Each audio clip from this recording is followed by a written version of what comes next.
ராஜி பொட்டியோட எங்க கிளம்பிட்ட? நான் எங்க அப்பா வீட்டுக்கு போறேன்.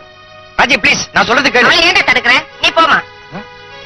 ராஜே, ஒரு நல்ல வக்கீலா பார்த்து இவனை விவாகரத்து பண்றதுக்கு ஏற்பாடு பண்ண.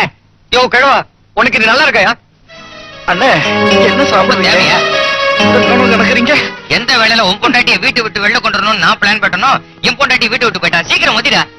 மிதிக்கிறேன்ல. பாக்குறேன், சீக்கிரம் மோதிடா. மோதிடா. அதோ ராஜி பாய். அண்ணி, ராஜி நில்லு, நில்லுங்க. ராஜி சீக்கிரம் மோதிடா. சீக்கிரம் மோதிடா. ராஜி நில்லு. ப்ளீஸ் ராஜி. ராஜி நில்லுமா. அண்ணன் மேல எந்த தப்பும் இல்ல. என்னையும் என் பொண்டாட்டியும் சேர்த்து வைக்கத்தா அண்ணன் நகை எடுத்தாரு. என்ன, உங்க பொண்டாட்டியா? உங்களுக்கு கல்யாணம் ஆயிடுச்சா? ஆமா, உன் ஃப்ரெண்ட் வசந்தி தான் இவனோட ஒய்ஃப். ஆமா, நீ வசந்தி நானும் காதலிச்சோம். வீட்டுக்கு தெரியாம கல்யாணம் கூட பண்ணிக்கிட்டோம். உன் ஃப்ரெண்ட் வசந்தி நம்ம வீட்டுல தங்க வச்சதா இவனுக்கு சிக்கலா போச்சு. ஆமா, நீ வசந்தி நானும் ஒரு நாளாவது சந்தோஷமா இருக்கணும்னு தான் உங்க அப்பா போயிட்டாருன்னு பொய்யா ஒரு தந்தியை கொடுத்து உங்களெல்லாம் வீட்டு விட்டு வெளியே அனுப்புனேன். பாவம், மன்னிச்சு விட்டுரு. நீங்க சும்மா இருங்க. என்னால வீட்டுக்குள்ள வந்து வசந்தியை சந்திக்க முடியல. அதனாலதான் அவளை வெளியே கொண்டு வரதுக்கு அண்ணன் கிட்ட ஐடியா கேட்டேன். வசந்தி மேல ஏதாவது பழைய சுமத்தினாதான் வசந்தியை வீட்டு விட்டு துரத்த முடியும்னு உன்னோட நகையெல்லாம் எடுத்து வசந்தியோட தலையணிக்குள்ள வச்சேன். ஆனா என்னோட போராத வேலை எவனோ நெஜத்திரோட அடிச்சுட்டு போயிட்டான். ஆமா, நீ என்னாலதான் இவ்வளவு குழப்பமும். தயவுசெய்து வீட்டுக்கு வாங்க. அவசரப்பட்டு நான் உங்களை தப்பா புரிஞ்சுக்கிட்டேன், என்ன மன்னிச்சிருங்க. பரவாயில்ல, இப்போது உண்மையை புரிஞ்சுக்கிட்டிய. வசந்தியோட புருஷன் யாரோன்னு எங்க அப்பா அம்மா நினைச்சிட்டு இருக்காங்க. அது யாரோ இல்ல, இவன் தான் வசந்தியோட புருஷங்கிற விஷயத்தை வீட்டுல போய் சொல்லிட்டான். பாப்பலாம். ஷாபாஷ்.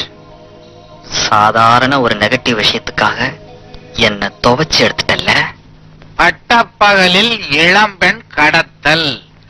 அண்ணா நகரில் நேற்று நடந்த ஒரு துணிகரமான சம்பவம் பின்வருமாறு. நேற்று பட்டப்பகலில் ஒரு டிப்டாப் ஆசாமி அண்ணா நகரில் ஒரு வீட்டிற்குள் நுழைந்தான்.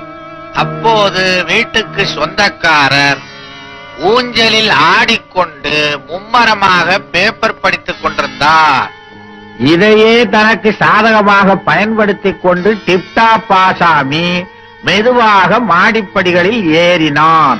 மாடியில் உட்கார்ந்து துணி தைத்துக் கொண்டிருந்த அந்த பெண்ணிடம், அம்மா, என்னுடைய பர்த்டே பார்ட்டியில் உங்கள் கணவர் மது அருந்தி மயக்க நிலையில் வாந்தி எடுத்தபடி இருப்பதால் வீட்டில் உள்ள மற்றவர்கள் யாரிடமும் சொல்லாமல் தங்களை மட்டும் அழைத்து வர சொன்னதாக சொல்ல, அந்த பெண்ணும் அதை நம்பி பலியாடாக அவனை பின்தொடர்ந்தாள். அப்போதும் வீட்டுக்கு சொந்தக்காரர் பேப்பர் படித்தபடியே இருந்தார். பரதேசி பையன். அப்படி அந்த பத்திரிகையில என்னதான் படிச்சிருப்பான்? அக்கம் பக்கத்துல யாரு போறாங்கன்னு பார்க்க வேணாம்? இவெல்லாம் ஒரு மனுஷனா? இவன்கள் எல்லாம் அதே பேப்பர்ல சுத்தி கொன்னாலும் தப்பு இல்லை. ஆனால் விதி வீட்டுக்கார அம்மாள் ரூபத்தில் வந்தது. அந்த அம்மாவிடம் இருந்தும் டிப்டாப் ஆசாமி தப்பி விட்டான். இது பற்றி போலீஸ் புலன் விசாரிக்கிறது. என்னங்க விஷயம் தெரியுமா உங்களுக்கு? வசந்தியோட புருஷனுக்கு ஏதோ ஆக்சிடென்டா. அவளோட புருஷனோட ஃப்ரெண்ட் வந்து இப்பதான் அவளை கூட்டிட்டு போறான். எப்ப பார்த்தாலும் மூஞ்சியில மாவை கரைச்சு ஊத்திக்கிட்டு அடையாளம் தெரியாம அலையிறது, கண்ணு தெரியாம லாரியில மோதி இருப்பான். போகட்டும். டிரைவர், வண்டி அடியா.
வாங்க இன்ஸ்பெக்டர். இந்த ராஸ்கல் என் வைஃபை டாக்ஸில கடத்திட்டு போனா. இல்ல சார், இவன் போய் சொல்றான்.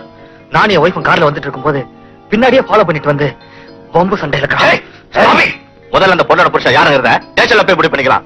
முதல்ல வண்டியில இருங்க. ஆக ஓ மேலையும் புருஷன் மேலையும் இருந்த முன்விரோதம் காரணமா உன்னை கடத்திட்டு போய் இவ்வளவு குழப்பத்தை உண்டாக்கிருக்கலாம் அந்த ஆளு இல்லையா? ஆமா இன்ஸ்பெக்டர், அதனாலதான் எந்த தப்பும் செய்யாத என் புருஷன் லாக்அப்ல இருக்காரு. அவரை விட்டுடுங்க. நடந்த விஷயத்தெல்லாம் ஒரு கம்ப்ளைண்ட் எழுதி கொடுத்துட்டு உன் புருஷனை கூட்டிட்டு போமா. எங்க அந்த அயோக்கிய ராஸ்கல்? ரெண்டுல ஒண்ணு பாத்துறேன் இன்னைக்கு. யார் யாரு கும்பலா வந்து போலீஸ் ஸ்டேஷன்ல புகார் கொடுக்குறது? இது போலீஸ் ஸ்டேஷன் இல்ல வீடாயா? இன்ஸ்பெக்டர், இவங்க எல்லாம் எனக்கு வேண்டியவங்கதான். எனக்காக தான் இவங்க எல்லாம் வந்திருக்காங்க. நீங்க பயப்படுற அளவுக்கு எதுவும் நடக்கல. நல்ல நேரத்துல என் புருஷன் வந்து என்ன காப்பாத்திட்டாரு. ஒன்ன ஆபத்துல இருந்து அவன் காப்பாத்திட்டா, ஆனா அவன் இப்ப ஆபத்துல மாட்டிக்கிட்டானே. என்ன சொல்றீங்க? அப்ப ஆவேசமா இருக்காரு தெரியல. கிளைமேக்ஸ் பில்டப் ஆகுது, கவனி. இந்த பொண்ணு மாடியில குடியிருக்க வந்திருக்கான்னு தான் நினைச்சேன். ஆனா என் மகனோட குடும்ப நடத்த வந்திருக்கான்னு தெரிஞ்சிருந்தா இன்னும் இவ்வளவு எவ்வளவு சந்தோஷமா வச்சிருந்திருப்பேன். அத்தனையும் கெடுத்துட்டேடா பாவி. அப்பா, எனக்கு கல்யாணமான விஷயத்தை நான் உங்க 2 பேர்கிட்ட இருந்து மறைச்சதுக்கு காரணம் இந்த வசந்தி தான். வசந்தியா? அப்பா, நான் உங்க 2 பேரோட ஆசீர்வாதத்தோட தான் கல்யாணம் பண்ணிக்கணும்னு நினைச்சேன். ஆனா இந்த வசந்தி என்ன பண்ணிட்டா, மாமனார் மாமியார் இல்லாத பையனை தான் கல்யாணம் பண்ணிக்குவேன்னு சொல்லிட்டா. நான் என்ன பண்ணுவேன்? 1000 போய் சொல்லி ஒரு கல்யாணத்தை பண்ணலாம்னு சொல்லுவாங்க. நான் ஒரே ஒரு பை தானே சொன்னேன். நீங்க 2 பேரும் இல்லன்னு. வசந்தி, உனக்கு இப்படி ஒரு லட்சியம் இருக்குங்கிறது எங்களுக்கு தெரியாம போச்சுமா. அவசரப்பட்டு உன்னை பேசிட்டோம். உன்ன மாதிரி ஒரு நல்ல பொண்ணு என் பையனுக்கு கிடைச்சது எங்களுக்கு ரொம்ப சந்தோஷம். ஆனா உன் லட்சியத்துல நீ தோக்கப்படாது. நாங்க 2 பேரும் இப்பவே செத்து போறோம். பாடி. ஐயோ வேண்டாம், அப்படிலாம் சொல்லிடாதீங்க. மாமா மாமா, நீ எப்பவும் பொட்டோட பூவோட போறேன்னு சொல்லியே, அதனால உன்னை பொட்டுல சுட போறேன். என்ன சொல்றீங்க? ஆமா பார்வதி, எப்பவும் எனக்கு முன்னாலேயே செத்து போவேன்னு சொல்லுவியா, அதனால உன்னை முன்னாடியே சுட போறேன். இத பாருங்க, என்னையும் சுட்டுட்டு நீங்களும் தற்கொலை பண்ணிப்பீங்கன்னு எனக்கு சத்தியம் பண்ணி கொடுங்க. துப்பாக்கி மேல சத்தியமா. இந்த பாருங்க, நீங்க எல்லாம் நல்லா இருக்க, நாங்க செத்து போறோம். பார்வதி, நிமிர்ந்து நில்லு. மாமா சொல்றதை கேளுங்க மாமா. அதே சுற்றாதீங்க மாமா. மாமா, இவ்வளவுக்கு நான் தான் காரணம். மாமனார் மாமியார் கொடுமையினால எங்க அக்கா இருந்ததுல இருந்து உலகத்துல இருக்கிற எல்லா மாமனார் மாமியாரும் கொடுமைக்காரங்களா தான் இருப்பாங்கன்னு நானா ஒரு தப்பு கணக்கு போட்டுட்டேன். ஆனா உங்களை மாதிரி ஒரு மாமனார் மாமியார் கிடைக்கிறதுக்கு உண்மையிலேயே நான் கொடுத்து வச்சிருக்கணும். தயவு செஞ்சு என்ன மன்னிச்சிருங்க. உங்க மருமகளா என்ன ஏத்துக்கங்க மாமா. உன்னை மருமகளா ஏத்துக்கிறோம், ஆனா எங்க முடிவை மாத்த முடியாது. நாங்க வர்றோம். பார்வதி, நிமிர்ந்து நில்லு. யாரு? நாளத்துக்கு உள்ள முடியும்.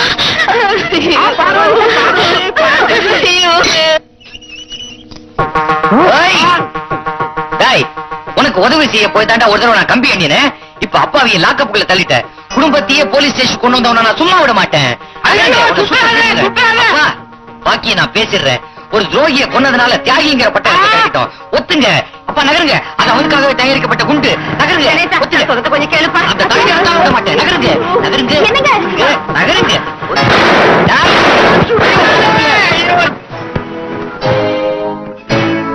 சரியான கொலகார குடும்பமா இருக்கும் போது ஓ திருநாத்திரி நாட்டுக்கு விட முடியாது. பார்வதி, நடந்தது நடந்து போச்சு, வருத்தப்படாத. வசந்தி, நீ ஒரே நாள் தப்பிச்சு வந்துடுறேன். ராஜி, வீட்டுக்கு போய் ஆரத்திக்கு ரெடி பண்ணுமா. நாளைக்கு இவங்களுக்கு முன்னாடி நான் மட்டும். சரிங்க இன்ஸ்பெக்டர், எனக்காக ஒரு 10 நாளைக்கு இவங்க 3 பேரையும் உள்ளேயே வச்சிருங்க. இவங்க தொல்லை இல்லாம என் மருமக 2 பேரையும் கூட்டிக்கிட்டு கோயில் குளம் போயிட்டு வந்துடுறேன். அடி பாவி, பேசாம இருங்க. வாமா. அம்மா, நாங்களும் கோயிலுக்கு வரோம்மா. இன்ஸ்பெக்டர், சாவி எங்க? வெடிகுண்டு இருக்கு. ஐயா, உள்ள இருக்கிறவங்க எல்லாம் வாங்க வெளியில.